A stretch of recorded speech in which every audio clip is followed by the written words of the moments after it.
Good morning, students. Welcome back to my personal YouTube channel in सेठ मुरलीधर मानसिंह का government girls college Bhilwara. मैं doctor सीमा गौड़, पोषण विशेषज्ञ, आज के वीडियो सत्र में आपसे मधुमेह में आहार आयोजन पर परिचर्चा करूँगी।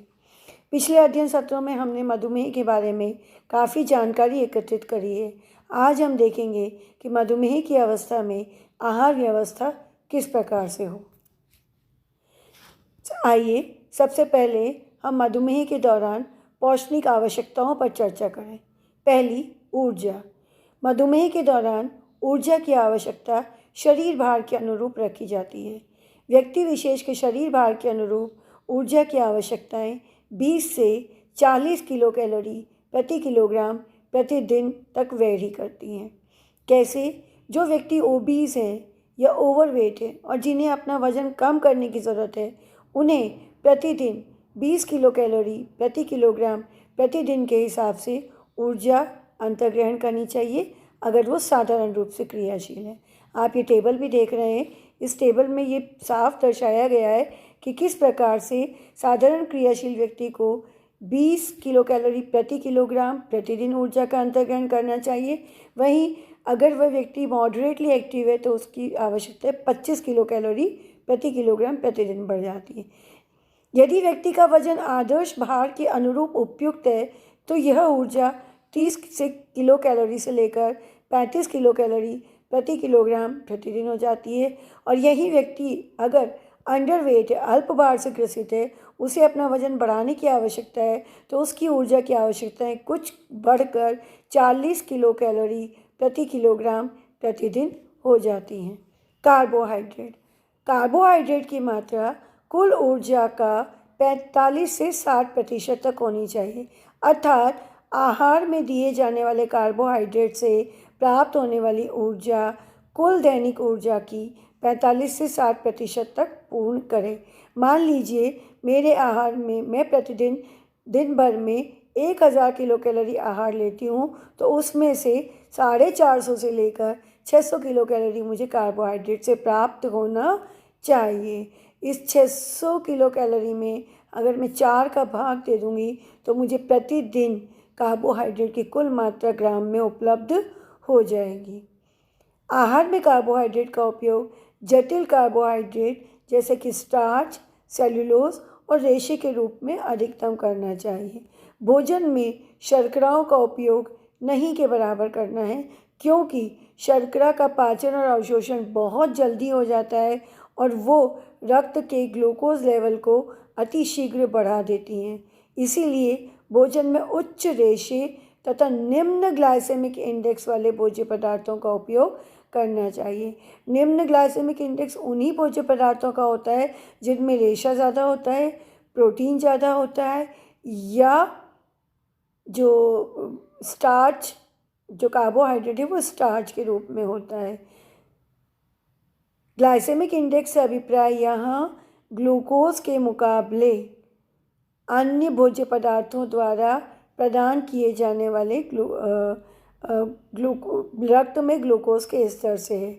यदि हमने ग्लूकोज का पानी पिया तो उससे हमने जो पिछले वीडियो सत्र में मैंने आपको ग्लूकोज टॉलरेंस टेस्ट का कर्व बताया था, तो ग्लूकोज के मुकाबले अन्य कर्व या अन्य भोज्य पदार्थों से मात्रा कितनी कम मिलती है शर्करा की, वो बताता है ग्लाइसेमिक इंडेक्स कितना है। कुछ भोज्य पदार्थों का ग्लाइसेमिक इंडेक्स ज़्यादा होता है जिनमें शर्कराएँ ज़्यादा होती हैं, जैसे कि मिठाइयाँ, तथा वे भोज्य पदार्थ जिनमें प्रोटीन और रेशे ज़्यादा होते हैं उनका ग्लाइसेमिक इंडेक्स कम होता है।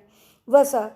दिन भर में खाई जाने वाली वसा की कुल मात्रा प्रदान की जाने वाली कुल दैनिक ऊर्जा की 15 से 25% तक होनी चाहिए। ये 15 से 25% का वेरिएशन क्यों है? यदि व्यक्ति ओवरवेट और ओबीज है तो उसे न्यून वसा 15% वसा का सेवन करना चाहिए। यदि उसका वजन आदर्श है या अल्प भार से ग्रसित है तो उसके भोजन में वसा की मात्रा 25% तक भी हो सकती है। निम्न वसा युक्त आहार रक्त में एलडीएल लो डेंसिटी लाइपोप्रोटीन तथा VLDL very low density lipoprotein, जो कि शरीर के लिए बहुत लाभदायक नहीं होते बल्कि हानिकारक होते हैं, खास करके हृदय रोगियों के लिए उनकी सांद्रता को कम करता है तथा एथेरोस्क्लेरोसिस की संभावनाओं को यानी कि हृदय संबंधित बीमारियों में भी गिरावट लेकर आता है। पिछले अध्ययन सत्रों में भी हमने पढ़ा था कि मधुमेह में वसा का उपापचय बिगड़ जाने की वजह से वसा का अपचय ऊर्जा देने के लिए ज़्यादा होता है, प्लस ग्लूकोज से और प्रोटीन से लाइपोजेनेसिस की प्रक्रिया भी ज़्यादा होती है, लिपिड का निर्माण भी ज़्यादा होता है। तो इस कारण मधुमेह में एथेरोस्क्लेरोसिस और हृदय संबंधित बीमारियों की संभावनाएं अधिक बढ़ जाती हैं। आहार में पूफा अर्थात पॉली अनसैचुरेटेड फैटी एसिड युक्त वसा का उपयोग ज़्यादा से ज़्यादा करना चाहिए। संतृप्त वसा की मात्रा कुल ऊर्जा की 7% से भी कम होनी चाहिए। क्यों? क्योंकि संतृप्त वसाएं जो होती हैं वो शॉर्ट चेन फैटी एसिड वाली होती हैं और उनमें कोलेस्ट्रॉल ज़्यादा होता है और ये रक्त में कोलेस्ट्रॉल की मात्रा को बढ़ाते हैं। वसा की ये मात्रा जो हमने बताई है कुल मात्रा 15 से 25%, ये दृश्य और अदृश्य दोनों प्रकार की वसाओं को मिलाकर लेनी चाहिए। प्रोटीन, दिन भर में खाए जाने वाले प्रोटीन की मात्रा कुल दैनिक ऊर्जा का 15 से 20% तक होना चाहिए। आहार में प्रोटीन की अधिक मात्रा मधुमेह के रोगियों के लिए बहुत लाभदायक है। क्यों? क्योंकि एक तरफ तो यह रक्त में शर्करा के स्तर को बनाए रखने में मदद करता है, क्योंकि प्रोटीन युक्त भाज्य पदार्थों का डाइजेशन धीरे धीरे होता है और जब पाचन धीमे धीमे होता है तो अवशोषण भी धीरे धीरे होगा और रक्त में शर्करा का स्तर धीमे धीमे बढ़ेगा। शर्कराएँ रक्त में धीरे धीरे अवशोषित होंगी और लेवल डाउन बना रहेगा। उसी के साथ साथ प्रोटीन ऊतकों की मरम्मत के लिए आवश्यक अमीनो अम्ल भी प्रदान करता है, क्योंकि मधुमेह की अवस्था में प्रायः वुंड हीलिंग और रिपेयर और मेंटेनेंस कम हो जाती है। तो प्रोटीन की अच्छी मात्रा साथ ही साथ उच्च जैविकीय गुणवत्ता वाले प्रोटीन जो हैं वो मधुमेह के रोगियों के लिए बहुत लाभदायक है, क्योंकि उच्च जैविकीय गुणवत्ता वाले प्रोटीन आवश्यक अमीनो अम्ल से भरपूर होते हैं। विटामिन एवं खनिज लवण, संतुलित आहार लेने वाले रोगियों को विटामिन एवं खनिज लवण की सप्लीमेंटेशन अर्थात ऊपर से गोलियां लेने की ज़रूरत नहीं होती। ऐसे रोगी जिनके आहार में ऊर्जा की मात्रा 1200 किलो कैलोरी के बराबर या उससे भी कम होती है, उन्हें सूक्ष्म मात्रिक पोषक तत्वों के सप्लीमेंटेशन की आवश्यकता होती है और ये सप्लीमेंटेशन उन्हें डॉक्टर की सलाह से लेने चाहिए। शुद्ध शाकाहारी रोगी, गर्भवती एवं धात्री महिलाओं को भी विटामिन B12, कैल्शियम और लौह लवण के सप्लीमेंट्स दिए जाते हैं, क्योंकि शाकाहारी भोज्य पदार्थों में इन पोषक तत्वों की कुछ कमी बनी रहती है।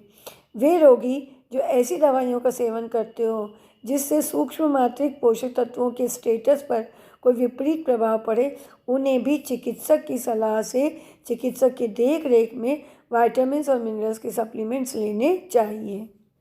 आहारी रेशा, हमने पहले भी बात करी कि मधुमेह के रोगियों को आहार में रेशा पर्याप्त मात्रा में अच्छी मात्रा में लेना चाहिए। आहारी रेशा और जटिल कार्बोहाइड्रेट न केवल टाइप 1 बल्कि टाइप 2 मधुमेह के रोग में भी बहुत प्रभावी होते हैं। रेशा निम्न प्रकार से फ़ायदा करता है। पहला तो ये इंसुलिन की आवश्यकताओं को कम करता है, क्योंकि इनमें कार्बोहाइड्रेट सरल शर्कराएँ नहीं होती और इनका कैलोरी मूल्य 0 होता है। जब कैलोरी मूल्य 0 होता है, ग्लूकोज नहीं होता या नहीं के बराबर होता है, तो इंसुलिन की ज़रूरत ही नहीं होती ग्लूकोज को ग्लाइकोजन में बदलने के लिए। दूसरा, पेरिफेरल टिश्यूज़ में परिधीय ऊतकों में इंसुलिन की सेंसिटिविटी संवेदनशीलता को बढ़ाते हैं। तीसरा, ये रक्त सीरम के कोलेस्ट्रॉल और ट्राइग्लिसराइड वैल्यूज़ को कम करते हैं। कैसे? क्योंकि रेशा जो होता है वो भोजन में उपस्थित कोलेस्ट्रॉल को बांध कर मल के साथ शरीर से बाहर निकाल देता है और कोलेस्ट्रॉल के लेवल को डाउन करता है। चौथा, वजन में नियंत्रण करते हैं, क्योंकि इनका कैलोरी मूल्य 0 होता है, पेट बराबर सा रहता है और कैलोरी मूल्य नहीं के बराबर है। पांचवा, ये रक्तचाप अर्थात ब्लड प्रेशर को भी कम करने का काम करते हैं। कारण कोलेस्ट्रॉल के लेवल को डाउन करते हैं, एथेरोस्क्लेरोसिस की संभावनाओं को कम करते हैं, तो रक्तचाप अपने आप ही कम हो जाएगा। घुलनशील रेशे जैसे कि पैक्टिन, गोंद, हेमीसेल्युलोज आदि यदि 20 से 30 ग्राम प्रतिदिन आहार के द्वारा खाए जाएं तो वो पर्याप्त होते हैं। किस तरह से काम करते हैं? आंतों में जो रेशे होते हैं वो आंतों के ट्रांजिट टाइम को, यानी कि आंतों से कितनी देर में भोजन बाहर निकल के जाएगा या फ्री हो जाएंगी, उसको बढ़ा देते हैं। इंक्रीज इंटेस्टाइनल ट्रांजिट टाइम, भोजन की मूवमेंट की गति को कम करते हुए धीरे धीरे भोजन के मूवमेंट को आगे बढ़ाते हैं और ट्रांजिटरी टाइम को कम करते हैं। डिले गैस्ट्रिक एम्पटिंग, पेट के खाली होने की या आंतों के खाली होने के समय को बढ़ा देते हैं। अभी पिछली लाइन में भी हमने यही बात डिस्कस करी थी कि रेशों की उपस्थिति के कारण भोजन का पाचन और अवशोषण धीमी गति से होता है और क्रमाकुंचन की गति के द्वारा अपचित भोजन धीरे धीरे आगे बढ़ता है। स्लो ग्लूकोज एब्जॉर्प्शन, क्योंकि रेशे बाधा का काम करते हैं डाइजेशन और एब्जॉर्प्शन के कारण, इस कारण ग्लूकोज धीमे धीमे अवशोषित होता है और रक्त का ग्लूकोज स्तर सामान्य या कम बना रहता है। लोअर सीरम कोलेस्ट्रॉल, ये भी बात हम कर चुके हैं कि रेशा कोलेस्ट्रॉल को बाइंड करके शरीर से बाहर निकाल देता है और रक्त का कोलेस्ट्रॉल लेवल को भी डाउन करने में हेल्प करता है। मधुमेह में आहार व्यवस्था, मधुमेह में आहार उच्च रेशेयुक्त, जटिल कार्बोहाइड्रेट युक्त, उच्च प्रोटीन, निम्न वसा तथा पर्याप्त विटामिन, खनिज लवण एवं जलयुक्त होना चाहिए। ये आहारीय सिद्धांत है। अब किस प्रकार का आहार लें, कैसे लें? तो आहार सदैव नियत समय पर लें, ये सर्वाधिक जरूरी है। कम अंतराल पर, यानी कि सुबह नाश्ता, दोपहर में खाना, शाम की चाय और रात का भोजन, बिल्कुल नियत समय पर, निश्चित समय पर अपना आहार लें, जिससे कि ग्लूकोज का स्तर सामान्य बना रहे। दूसरा, भोजन में साबुत अनाज और दालों का भरपूर उपयोग करें, क्योंकि इनमें रुक्षांश यानी कि रफेज की मात्रा बहुत ज़्यादा होती है और यह रफेज भोजन के पाचन की दर को तो कम करता ही है, आहार नाल में रक्त और ग्लूकोज के अवशोषण की दर को कम करके रक्त के ग्लूकोज और कोलेस्ट्रॉल लेवल को भी बनाए रखने में मदद करते हैं। भोजन में रफेज की मात्रा बढ़ाने के लिए आप कम मीठे फल जैसे कि अमरूद, जामुन और सब्जियों का उपयोग, गाजर, मूली, पत्ता गोभी, शलगम, सलाद के रूप में आप इनका उपयोग कर सकते हैं। प्रत्येक आहार में प्रोटीन युक्त व्यंजन का उपयोग अवश्य करें। क्योंकि प्रोटीन भोजन के पाचन की दर को कम करके रक्त के ग्लूकोज और कोलेस्ट्रॉल लेवल को मेंटेन करता है, कम करता है। आहार में सरल शर्करा जैसे कि शक्कर, गुड़, शहद, मीठे फल, कस्टर्ड, सेवई, पुडिंग्स, मीठे पेय पदार्थ, जैम, जेली आदि का उपयोग बिल्कुल नहीं के बराबर करें। मीठा स्वाद बहुत अधिक पसंद होने पर शक्कर की जगह बिना शर्करा वाली मीठी गोलियां जैसे कि शुगर फ्री और आदि का उपयोग किया जा सकता है, किंतु इनका उपयोग भी चिकित्सक की सलाह और परामर्श से ही करें। आहार में कुछ विशेष हरी पत्तेदार सब्जियां जैसे कि मेथी, मेथी दाना, करेला, फलों में जामुन आदि का उपयोग करें। ये कड़वे भोज्य पदार्थ, इनमें कुछ ऐसे तत्व होते हैं जो हमारे शरीर में इंसुलिन की संवेदनशीलता, सक्रियता को बढ़ाते हैं और ग्लूकोज के स्तर को नियंत्रित करते हैं। अतः इन खाद्यों का उपयोग विविध व्यंजनों के रूप में अलग अलग आहारों में किसी भी प्रकार सम्मिलित करें। मधुमेह से ग्रसित रोगी अगर मोटा है तो उसे अपने आहार का ऊर्जा मूल्य कम कर देना चाहिए। यह हमने पौष्टिक आवश्यकताओं में भी पढ़ा। मधुमेह में आहारी परामर्श। अब एक साधारण आदमी को आप कैसे सलाह देंगे कि वो किन भोज्य पदार्थों को ज़्यादा खाए और किन भोज्य पदार्थों को कम खाएं? तो प्रतिबंधित भोज्य पदार्थों की श्रेणी, मतलब कि आपको इन भोज्य पदार्थों को बिल्कुल ही नहीं खाना है, पूर्णतया त्याग देना है, जैसे कि शक्कर, शहद, गुड़, ग्लूकोज, मिठाइयाँ, चॉकलेट्स, केक, जैम, जेली, मुरब्बे, पेय पदार्थ और अल्कोहल इत्यादि का सेवन आपको बिल्कुल भी नहीं करना है। घी, तेल, मूंगफली, तिल, शकरकंद, आलू, मैदा, अरारोट, साबूदाना, केला, चीकू, अंगूर, अनानास, आइसक्रीम, फ्रूट क्रीम आदि कम से कम खाएं। घी, तेल और तिलहन जैसे बीज जैसे कि तिल, मूंगफली, काजू, बादाम वगैरह, इनमें फैट यानी कि ऊर्जा के सांद्र स्वरूप हैं। फैट वसा बहुत ज़्यादा मात्रा में होती है और वसा का उपभोग डायबिटीज़ में कम करना चाहिए। इसके साथ साथ जमीकंद जैसे कि शकरकंद है, आलू है, मैदा, अरारोट वगैरह जिनमें स्टार्च होता है, इनका ग्लाइसेमिक इंडेक्स थोड़ा ज़्यादा होता है, अतः इनका उपयोग हमें कम करना चाहिए। मीठे फल चूँकि शर्करा से भरपूर है, इनका उपयोग भी कम करना चाहिए। और आइसक्रीम, फ्रूट क्रीम आदि मीठे व्यंजन हैं, इन्हें कम से कम खाएँ। क्या ज़्यादा खाना है? मलाई उतरा हुआ दूध, छाछ, वसा रहित दूध पाउडर, हरी पत्तेदार सब्जियां, पालक, मेथी, पुदीना, अरबी के पत्ते, मूली के पत्ते, चने का साग आदि, करेला, ग्वारफली, ककड़ी, टमाटर, फूल गोभी, पत्ता गोभी इत्यादि। साबुत अनाज और साबुत दालें जैसे कि साबुत मूंग, चना, राजमा, मोठ, मेथी दाना, चोकर युक्त आटा, मिस्सी आटा, गेहूँ, जौ और चने से बना हुआ। एक तो जौ के कारण इसमें रेशे की मात्रा में वृद्धि होती है और दूसरा चने के कारण इसकी प्रोटीन की वैल्यू बढ़ जाती है। और मिस्सी रोटी जो है वो डायबिटीज़ में ग्लूकोज लेवल को कंट्रोल करने के लिए बहुत उपयोगी है। इसके अलावा जामुन और अमरूद, अनार, नाशपाती इत्यादि फल, ये भी आप ज़्यादा से ज़्यादा खाएं। जामुन में कुछ ऐसे तत्व होते हैं जो इंसुलिन की संवेदनशीलता को बढ़ाते हैं और ग्लूकोज के स्तर को मेंटेन करते हैं। ये देखिए, ये एक मधुमेह से ग्रसित पुरुष के लिए एक दिन का आहार आयोजन है, जिसमें सुबह सुबह 7 बजे चाय के बाद नाश्ते में साबुत गेहूं से बनी हुई घूगरी, उबला अंडा, प्रोटीन की मात्रा को बढ़ाने के लिए दूध दिया है।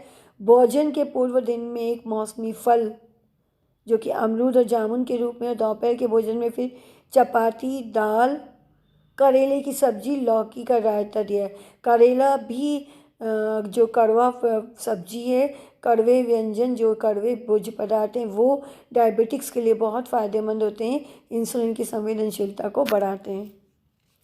इसी प्रकार शाम की चाय के समय उसे अंकुरित मूंग की चाट दी। अंकुरित मूंग जो कि साबुत मूंग से बने हैं, फ़ायदेमंद है, रेशे से भरपूर है।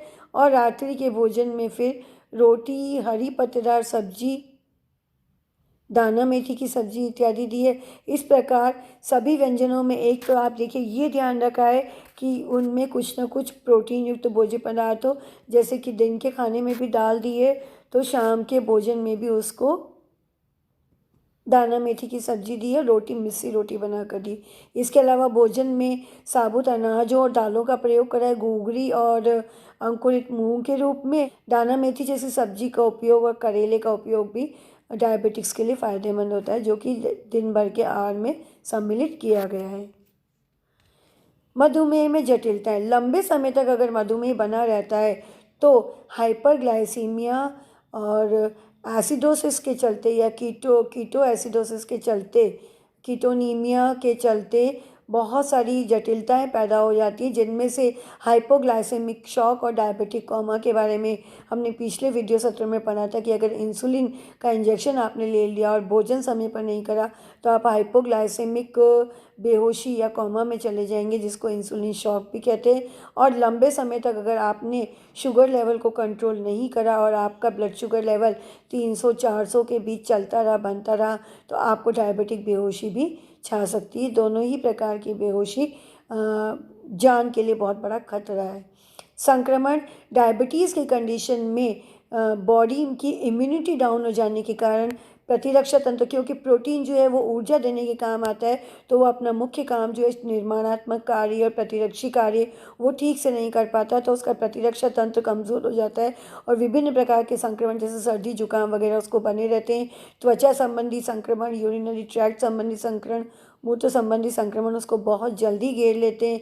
और इसी प्रकार अगर उसका कोई एक्सीडेंट हो जाए या त्वचा कट फट जाए तो हीलिंग जो है वो घावों की हीलिंग बहुत धीरे धीरे होती है, धीमी गति से होती है। तो डायबिटीज़ के रोगियों को विभिन्न प्रकार के संक्रमण से बचाव करके चलना चाहिए। पैरों में विशेषकर मोजे पहन के रखने चाहिए, पैरों के स्वास्थ्य का विशेष ध्यान रखना चाहिए, क्योंकि अगर बिवाई फट जाए या टक्कर लगने से चोट हो जाए, घाव हो जाए तो उनको ठीक होने में बहुत मुश्किल लगती है। इसी प्रकार आँखों में कैटरेक्ट पनपने की संभावना ज़्यादा होती है।